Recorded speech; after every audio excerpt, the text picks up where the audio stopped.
So I'm going to demonstrate replacing the front brake pads on the 200 Series Landcruiser. This particular model is a 2016, but again, these rigs have not changed in decades, so this should probably apply for the 100 series as well, whether it's the 98, the 2004. Not much has changed.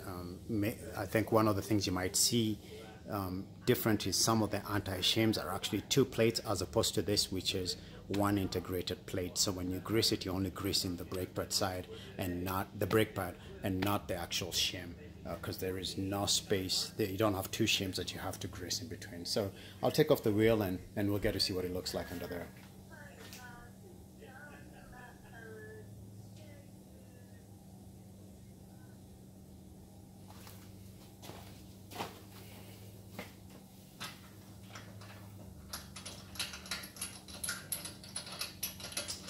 So I've done two things for safety. The floor jack is secured.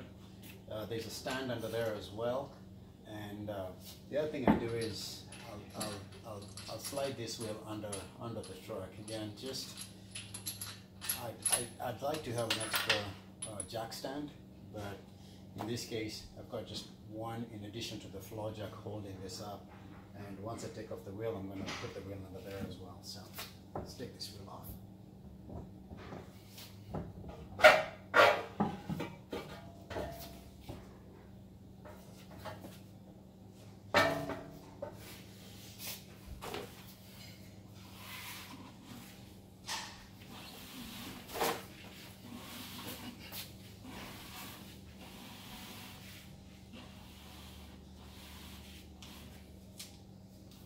Now you'll notice I used the outside side, it's facing down. Don't do that if you don't have enough of a wall to protect your wheel surface from scratches. So this is an all-terrain tire, so I've got enough rubber in here so that my wheel is actually not touching. It's only the tire that's sliding on the ground. So to take this off, I'll see if you can see this. There's a metal clip in here that I'll literally slide out, and that will allow me to slide the brake pads out. So let me just see if I can zoom in here.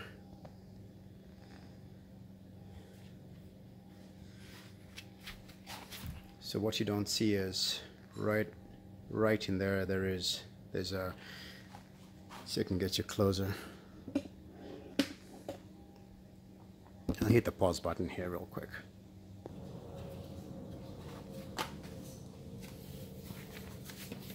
I turned the wheel a little bit to the side, and I'm going to take this pin out, top, bottom, and take it out. So this slides into that pin. This little piston there slides into the pin. This allows me to push these pins out. So now those pins can get out. Here we go. I'll remove this, take those pins out, and now you can take off the spring. Remove that spring, and if you get a screwdriver, actually at this point, let me see, what did I do here? That doesn't look good. Shouldn't have used that. I'm going to get a screwdriver and pull the brake pads out.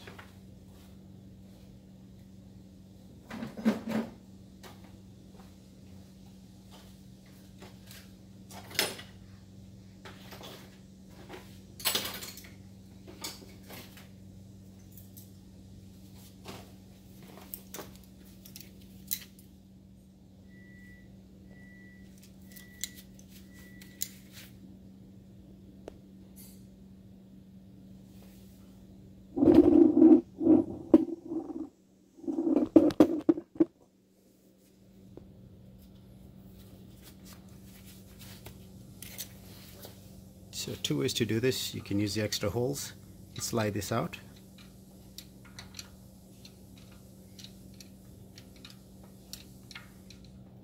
Or you could take any pliers and see if you cannot pull.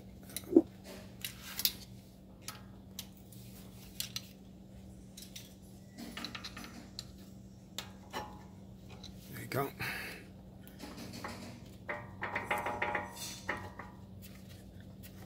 So I have the pad out.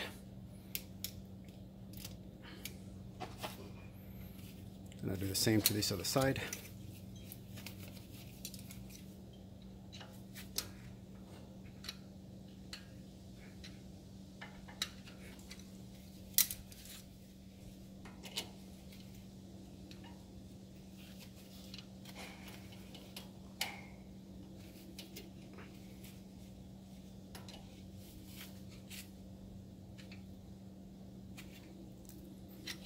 It's a little hard because the pistons are pressed against it, but just take my time to shimmy it out of there.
Alright, so I've got the brake pads out.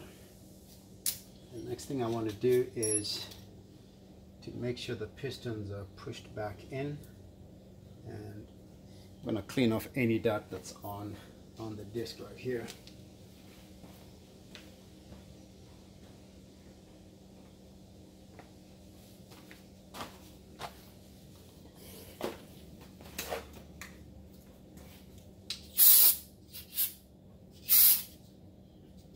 Just a little brake cleaner, just let me get any dirt out of there.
Okay, that looks pretty good.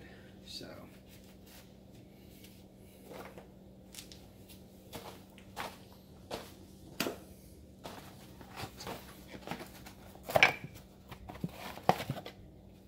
next, that's the part number. I'll try zoom in on the part number for you.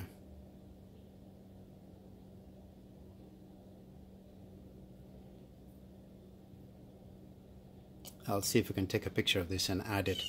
And this part number is good for both the Landcruiser and the LX570.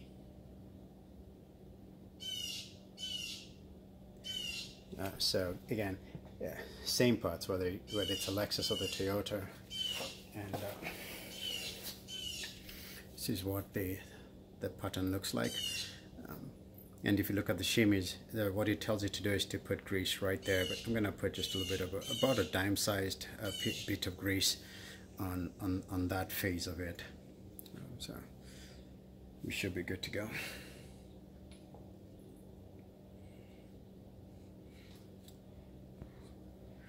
one thing to note is you'll see the pads you get.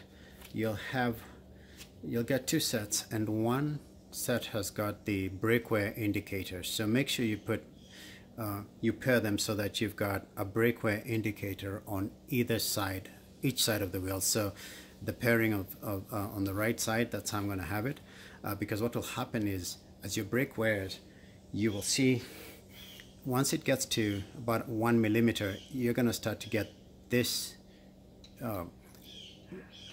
rubbing against your disc, and it will be an audible indicator that your brakes are due for replacement. If you don't take off your wheels and measure a millimeter, which literally once it gets down to about a millimeter, you want to replace it. I'm going to show you that with the ones that I'm replacing. If you look at the difference there, there's just about a millimeter of brake pad left compared to the new ones. You've got about 6-7 millimeters on there. All right, hope that was helpful. So I'm going to go ahead and just hit the pause button here. What I'm going to do is take the anti-shimmy from the old pads. This is it. I've already pre-greased it, and make sure I get it lined up. Line up the anti-shimmy. So this reduces the vibration, and I'm going to go ahead and I've pushed back the pistons, and if this doesn't go back, if this doesn't slide in easily, it means you need to keep working on your pistons to push them back. So there we go. And then I'm going to take the other side, and remember, the objective is to make sure that you take the one that's got the sensor, put it on the inner side,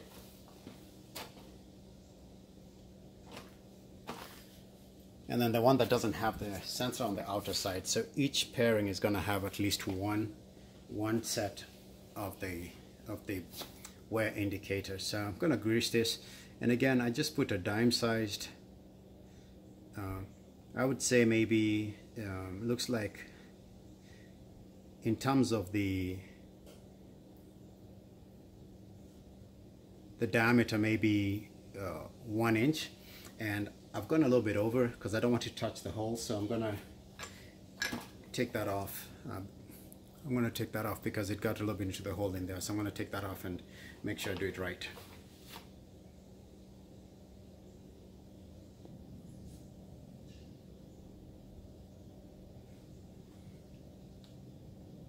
So be careful, don't let the grease get into the holes, and then align the anti-shimmy piece, aligning those holes, that, and then I'm going to work it in here.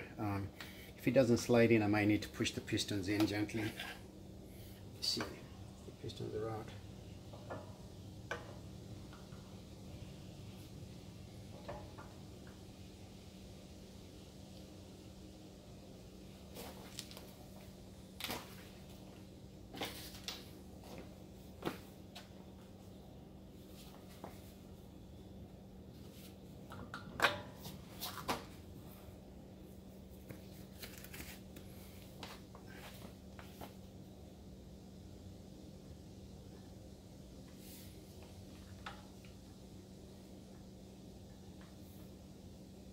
So just gently push them back, and you may actually, you gotta be careful when you do this. If your brake fluid is contaminated and you do not open your master cylinder, you could damage it. So just, you might want to bleed this valve, so that, because you're pushing against brake fluid and trying to push it back into the system. So different video to show what that process looks like.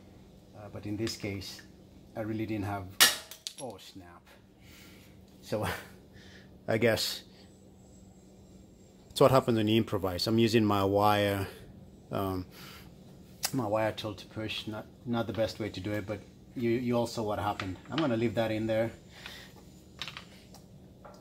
and because I think I got some debris in there, I'm going to make sure that I didn't leave any plastic debris in there. So I get my small wire brush just to make sure I get any pieces that may have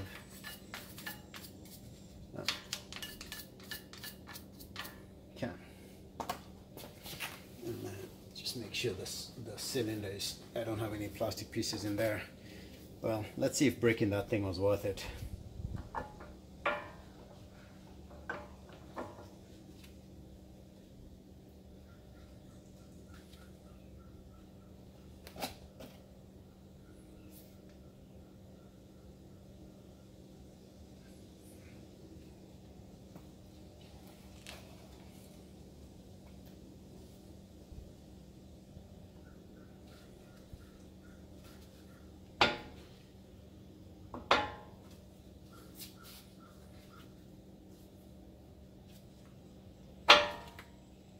Okay, so I've got my brake pads in there, and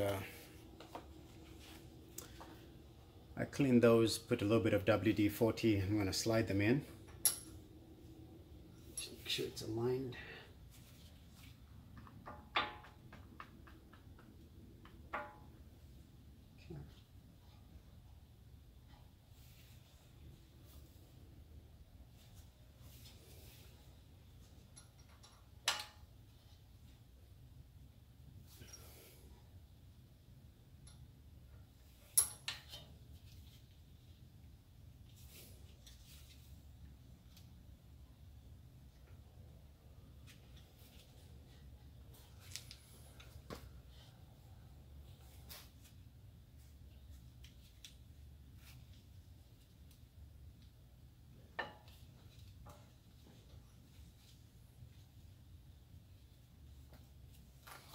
So what I'm doing is I want to make sure that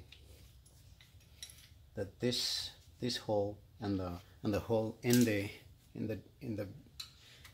brake pads align, so that I can slide and secure this pin. I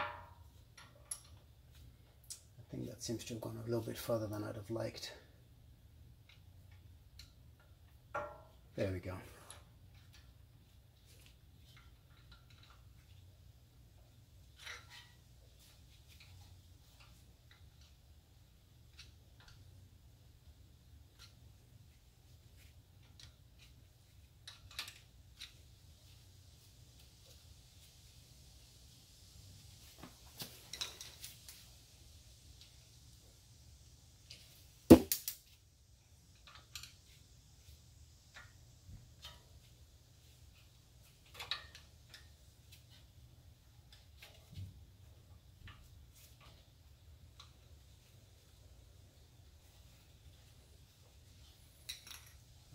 I'm going to use the other pin, just try and improvise a little bit, just make sure that I'm aligned here on the other side.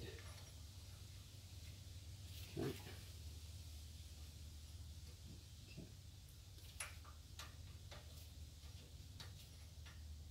I think that did it.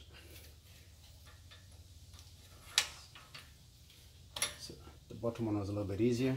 Oh, there we go. So now that I'm in there, okay, so I used the bottom one to align, but this is the order you want to do it in. Is the reason I put this is because I was struggling to put that in, but really what you want to do in here is, before you slide this bolt in, go ahead and get this clip secured, making sure that it's sitting in place. And you will see this, what you want to do is, let me see if you can see this part. See that the U, you want that to sit flat on the pad. So that's how, if you do it this way, it's not going to sit on top of the brake pad. So that's how you know the corrector to do it. Yeah, it's coming almost like a D instead of, it's coming downwards. So you've got the C part on top, and then it comes down, as opposed to this other way where the loop is at the bottom, because you want this to actually sit on the brake pad. So pay attention to the orientation. This is the correct orientation for this clip.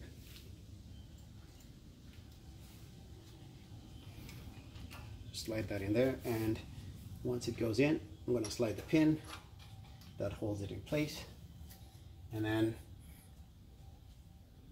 I take that into the middle, goes in here, and then I may need to actually turn this bolt so that I can see the holes that this pin is going into. So that's in there,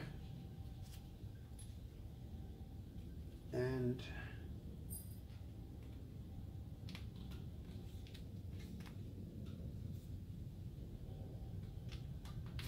that was locked. So I've got two pins, the clip, and that this keeps these pins from sliding out.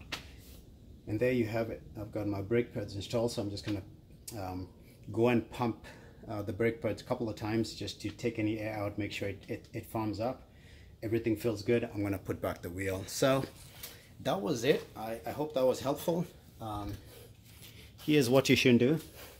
If you use the right tool, there's actually a brake caliper press tool you can use. I will show you what I got. This is a good tool, but in order for this to work, you will need to remove the caliper from the disc, and I didn't want to do that. So I did not need to do that, but if I had taken this out, this would make it easier, where this piece pushes the pistons back in place. Now there's a different handheld tool that you can literally slide in here, crank it, and it pushes them out. So it's about $49, maybe $50 to get that hand cranking tool. This one is less than $10 if you want to avoid damaging a $3 wire brush. All right, well, chuckle at my expense, but I hope you learned something and that this was helpful. Thanks for watching, everybody.